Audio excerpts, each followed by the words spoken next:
Hujambo, karibu katika Dream Media habari, lakini kwanza ni machache kati ya mengi tuliyokuandalia kwa siku ya leo.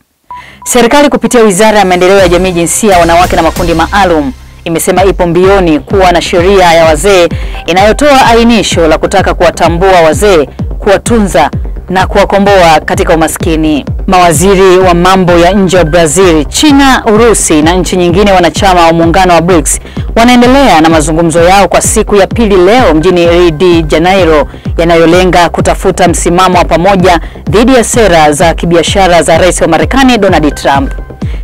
Na katika michezo leo, michuano ya Muungano Cup inaendelea kwa kuwakutanisha Zimamoto FC dhidi ya Yanga Sports Club, mchezo unaotarajiwa kuchezwa majira ya saa 1:15 usiku katika uwanja wa Gombani visiwani Zanzibar. Taarifa hii ya habari inapatikana kupitia akaunti yetu ya YouTube ya Dream FM Media TZ, lakini pia tufuatilie kupitia kurasa zetu za mitandao ya kijamii. Facebook ni Dream FM na Instagram na X ni Dream FM TZ.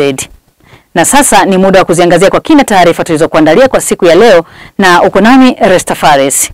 Serikali ya Tanzania imewataka waandishi wa habari kutumia akili mnemba artificial intelligence kama nyenzo za kuwawezesha kutekeleza majukumu yao ipasavyo.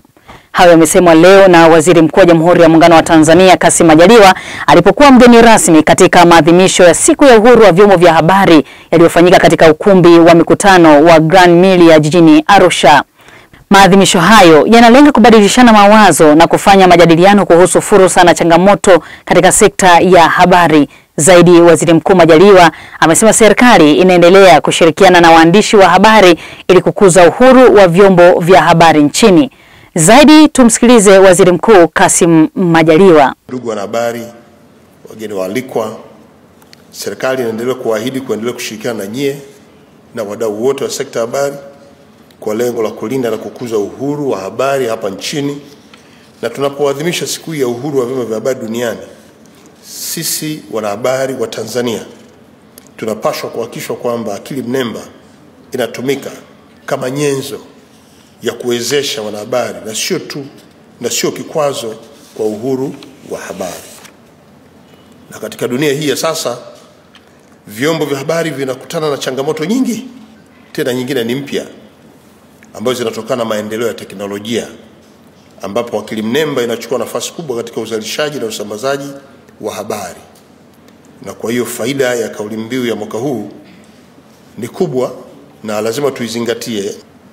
Kauli mbiu ya mwaka huu inasema uhabarishaji kwenye dunia mpya, mchango wa akili mnemba katika uhuru wa vyombo vya habari. Hiyo ndio kauli mbiu ya mwaka huu.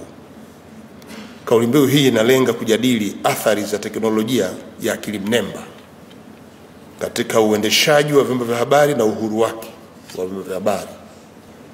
Huyo ni Waziri Mkuu wa Jamhuri ya Muungano wa Tanzania Kassim Majaliwa.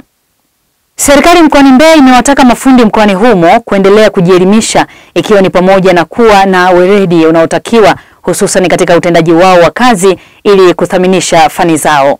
Kwa mujibu wa Mamlaka ya Elimu na Mafunzo ya Ufundi Stadi ni kwamba mtaani kuna mafundi wengi ambao licha ya kazi zao kuwa ni nzuri, lakini wadau wanashindwa kuwatambua kutokana na kukosa cheti kinachothibitisha fani yake. Esau Godini anafafanua zaidi taarifa hii. Akizungumza kwa niaba ya mkuu wa mkoa wa Mbeya Juma Zuberi Homera, mkuu wa wilaya ya Mbeya Beno Malisa, mbali na kuwapongeza waandaaji wa kongamano hilo Fundi Smart, amesema mafundi wanapaswa kujitambua, ikiwa ni pamoja na kujithaminisha kwa kuwa waaminifu na kuongeza ujuzi zaidi. Mafundi oye. Ukitibu uaminifu na ukaongeza ujuzi, hizi vurugu hazitakuwepo. Lakini tunazungumza, mtu yeyote ambaye hatumii contract lazima anakiliwa. Ni wachache sana wanafanikiwa kumaliza bila malipo.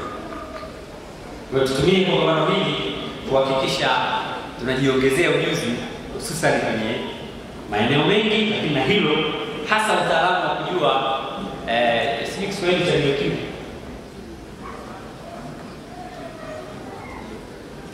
Kwa wale wanaojua nadhani, lakini kwa kuwa ni lugha za kiufundi wote mnanielewa, au sio? Awali akizungumza kwa niaba ya mafundi, mwenyekiti wa mafundi SIM Nyanda za Juu Kusini Freddy Peter Mfiagichi ameiomba serikali kuendelea kutoa elimu na kurasimisha fani mbalimbali, ikiwa ni pamoja na kutoa elimu ya matumizi ya digitali katika kukuza thamani. Tumeshaingia kwenye uchumi wa kidijitali. Kwa hiyo changamoto wanayokutana na mafundi ni mabadiliko eneo la kielimu. Pamoja na sifa zote walizonazo mafundi, nimefurahi sana wakurugenzi wa VETA wako hapa, watatusaidia eneo hilo. Mafundi wanakutana na changamoto ya mabadiliko ya kiteknolojia, vifaa vya kisasa, utaalamu wa kisasa wa kidijitali, lakini pia nimekuwa nikisikia hata Mheshimiwa Rais matamko mara kadhaa akihamasisha vijana kuchangamkia fursa za kidijitali. Kwa upande wake, mkurugenzi mkuu wa mamlaka ya elimu na mafunzo ya ufundi stadi VETA CPA Anton Kasore amesema VETA inaendelea kutoa elimu na kurasimisha ujuzi ili mafundi waweze kutambulika na kufanya kazi kwa weledi. Naye mkurugenzi wa Fundi Smart ambao ndio waandaaji wa kongamano hilo Freddy Helbert Pole amesema lengo la kongamano hilo ni kuwakutanisha mafundi na wadau ili kuongezea ujuzi kwa lengo la kurasimisha ujuzi wa mafundi ili kuthaminisha kazi zao. Kwanza ni kuwaunganisha mafundi na fursa mbalimbali za kibiashara. Tunao mafundi ambao toka wajiunga na Fundi Smart tulikuwa tunawaunganisha na kazi na wateja mbalimbali. Hilo ndio eneo la kwanza. Sababu tunayo changamoto ya fundi kumpata mteja na mteja kumpata fundi. Kwa hiyo kwenye hilo eneo tumekuwa tunajitahidi kwa sababu mafundi wanapata wateja na wateja pia wanapata mafundi. Mheshimiwa Mkuu wa Wilaya, eneo la pili ambalo tunalifanyia kazi ni eneo ambalo tunafanya kazi kwa ushirikiano mkubwa na VETA. Tunao mafundi kama ulivyoona Mheshimiwa mgeni rasmi ambao walipita mfumo usio rasmi wa kujifunza ufundi. Esau Godwin, Dream Media habari. Shukrani sana Esau Godwin.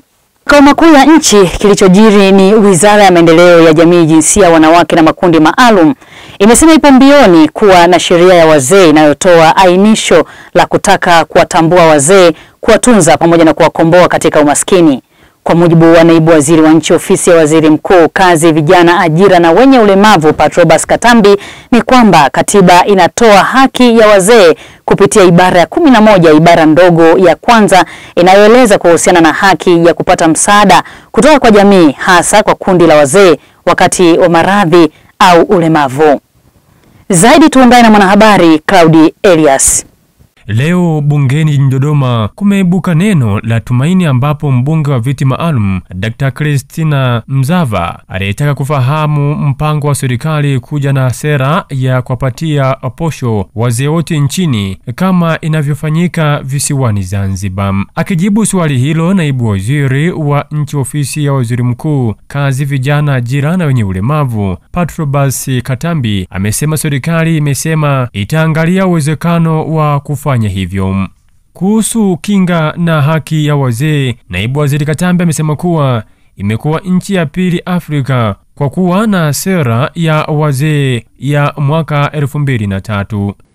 Kwa kuwa Tanzania visiwani wazee wanapata posho kutokana na sera ya kule, je, hatuoni kwamba kuna umuhimu sasa na Tanzania bara kukawa na sera ya kuwapa posho wazee? Mheshimiwa naibu waziri, majibu kwa kifupi. Asante Mheshimiwa Mwenyekiti. Naomba nikijibu swali la Mheshimiwa Mzava.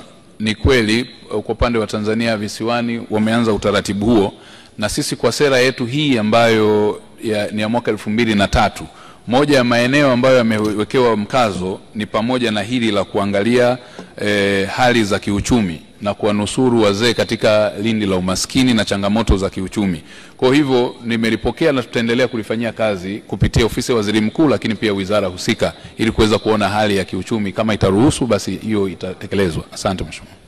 Kadhalika, Katambi amesema Jamhuri ya Muungano wa Tanzania kupitia katiba yake ya mwaka 1977 inatoa haki kwa wazee. Kupitia ibara ya 11 ibara ndogo ya kwanza inaeleza kuhusiana na haki ya kupata msaada kutoka kwa jamii, hasa kwa kundi la wazee wakati wa maradhi au ulemavu, amefafanua Katambi. Claude Eliasim, Dream TV. Ni Claude Elias akihitimisha taarifa hiyo kutoka bungeni jijini Dodoma. Mtazamaji wa Dream Media, nikukumbushe kuendelea kutufuatilia kupitia kurasa zetu za mitandao ya kijamii. Facebook ni Dream FM, Instagram na X ni Dream FM TZ. Na sasa tuziangazie taarifa za mataifa mbalimbali kama zinavyoletwa kwako na Brown Tinda. Jeshi la Mali limetangaza kuwa limeua magaidi 21 wakati wa operesheni zake kwenye eneo la Sebabouga la magharibi mwa nchi hiyo ya magharibi mwa Afrika. Taarifa ya jeshi la Mali imesema Sebabouga sasa iko chini ya udhibiti wa jeshi kutokana na mashambulizi ya anga yaliyolenga maficho ya magaidi na kuharibu kambi zao kadhaa. Taarifa hiyo pia imesema wakati magaidi hao walipokimbia waliacha nyumba yao maiti 21, makumi ya silaha, risasi na zana za kijeshi pamoja na magari na vifaa vya mawasiliano. Tukumbuke kwamba mwezi Februari mwaka huu jeshi la Mali liliahidi kuwasaka magaidi waliohusika na shambulio la kikatili dhidi ya msafara mkubwa uliokuwa unakwenda kwenye mgodi wa dhahabu nchini humo.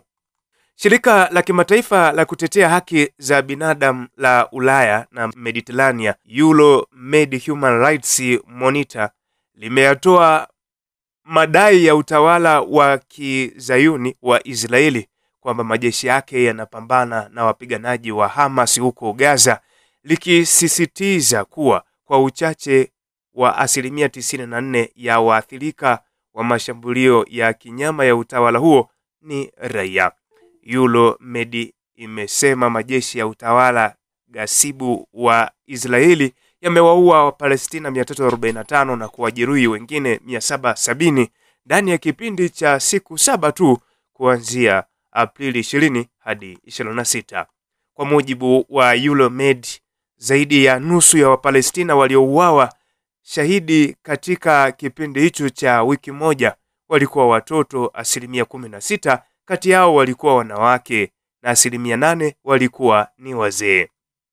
Na katibu mkuu wa harakati ya Hezbollah ya Lebanon, Sheikh Naim Qassem, amezungumzia shambulio la hivi karibuni la utawala wa kizayuni kwenye viunga vya kusini mwa mji mkuu wa Lebanon, Beirut, na akasema shambulio hilo limefanywa na uungaji mkono wa Marekani. Katika hotuba aliyoitoa usiku wa kuamkia leo, Sheikh Naim Qassem ameashiria vipaumbele vitatu vikuu kwa ajili ya ustawi na maendeleo ya Lebanon, na akasema kipaumbele cha kwanza ni kusimamisha uvamizi na uchokozi wa utawala wa kizayuni katika ardhi ya Lebanon, kisha kuondolewa majeshi ya utawala huo na kuachiwa huru mateka.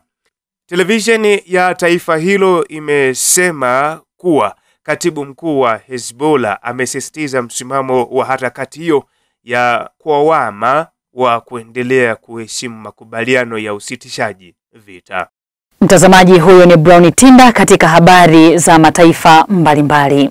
Kwenye michezo leo, michuano ya Muungano inaendelea kwa kuwakutanisha Zimamoto FC dhidi ya Yanga Sports Club, mchezo unaotarajiwa kuchezwa majira ya saa 1:15 usiku katika uwanja wa Gombani visiwani Zanzibar. Je, nani kuungana na JKU finali?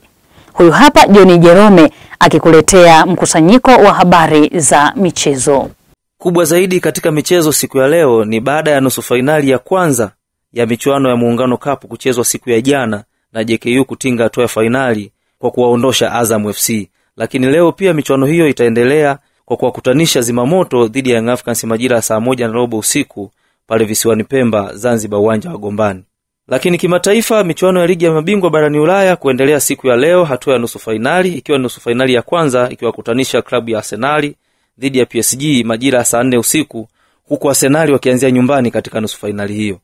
Nusu fainali ya pili ya michuano hiyo ya ligi ya mabingwa barani Ulaya itachezwa siku ya kesho, ambapo Barcelona atakuwa nyumbani akiwakaribisha Internazionale Milan kutoka Italia. Wakati nazungumza kwenye nusu fainali hiyo, taarifa rasmi ni kwamba kocha mkuu wa klabu ya Barcelona inasemekana kwamba huenda kufikia mwezi wa 5 atasaini mkataba mpya ambao utamfanya endelee kusalia ndani ya klabu hiyo mpaka 2027. Shukrani Johnny Jerome kwa taarifa hizo za michezo. Kabla ya kuhitimisha Dream Habari, ni kukumbushe tena machache kati ya mengi tuliyokuandalia kwa siku ya leo. Serikali kupitia Wizara ya Maendeleo ya Jamii, Jinsia, Wanawake na Makundi Maalum imesema ipo mbioni kuwa na sheria ya wazee inayotoa ainisho la kutaka kuwatambua wazee, kuwatunza pamoja na kuwakomboa katika umaskini. Mawaziri wa mambo ya nje wa Brazil, China, Urusi na nchi nyingine wanachama wa muungano wa BRICS wanaendelea na mazungumzo yao kwa siku ya pili leo mjini Rio de Janeiro, yanayolenga kutafuta msimamo wa pamoja dhidi ya sera za kibiashara za Rais wa Marekani Donald Trump. Na katika michezo leo, michuano ya muungano inaendelea kwa kuwakutanisha Zimamoto FC dhidi ya Yanga Sports Club, mchezo unaotarajiwa kuchezwa majira ya saa 1:15 usiku katika uwanja wa Gombani visiwani Zanzibar. Na huo ndio mwisho wa Dream Media Habari. Endelea kutufuatilia kupitia kurasa zetu za mitandao ya kijamii. Facebook ni Dream FM, Instagram na X ni Dream FM TZ, na kupitia akaunti yetu ya YouTube ya Dream Media TZ. Kwaheri.